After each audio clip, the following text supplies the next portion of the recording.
தொடர்கின்றன. திருப்பூரில் கொத்தடிமைகளாக பணிபுரிந்து வந்த பீகார் மாநிலத்தைச் சேர்ந்த 8 குழந்தை தொழிலாளர்கள் மீட்கப்பட்டனர். திருப்பூர் மாநகராட்சிக்கு உட்பட்ட லட்சுமி நகர் பகுதியில் தனியாருக்கு சொந்தமான பனியன் ஜீப் தயாரிக்கும் தொழிற்சாலை உள்ளது. இத்தொழிற்சாலையில் பீகார் மாநிலத்தைச் சேர்ந்த 14 வயதுக்கு உட்பட்ட 8 குழந்தை தொழிலாளர்கள் கொத்தடிமைகளாக பணியாற்றுவதாக புகார் வந்தது.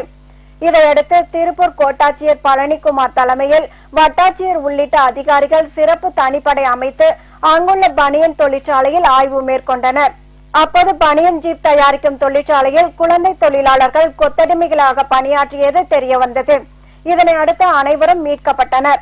மேலும் குழந்தை தொழிலாளர்களை பணியில் அமர்த்தும் தொழிற்சாலை உரிமையாளர்கள் மீது கடுமையான நடவடிக்கை மேற்கொள்ளப்படும் என கோட்டாட்சியர் பழனிக்குமார் எச்சரிக்கை விடுத்துள்ளார். எங்களுக்கு வந்த தகவல் படி பார்த்தீங்கன்னா அங்கே மோர் தென் 200 இந்த மாதிரி இதில் இருக்காங்க. எல்லாம் ஆல்மோஸ்ட் எல்லாமே நார்த் இந்தியன்ஸ். மினிமம் ஒரு 1000-2000 மாதிரி அட்வான்ஸ் வந்து கூப்பிட்டு வந்து இங்கே வச்சு இது பண்ணிட்டு இருக்காங்க.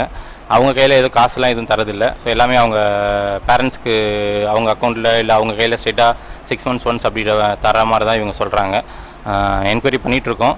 பச்சோ ஆந்தோலன்ற ஒரு இதில் ஆர்கனைசேஷன் ஃபேன்சி அனிதான்ற அவங்க தான் கொஞ்சம் ஹெல்ப் பண்ணி அவங்க தான் கொஞ்சம் ஐடென்டிஃபை பண்ணுறதுக்குலாம் ஹெல்ப் பண்ணி இது பண்ணிட்டு இருக்காங்க.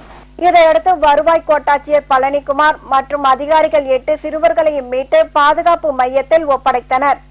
அத்துடன் தொழிற்சாலை உரிமையாளர்கள் அக்ரம் அஜார் ஆகியோர் கைது செய்யப்பட்டனர். உசிலம்பட்டி அருகே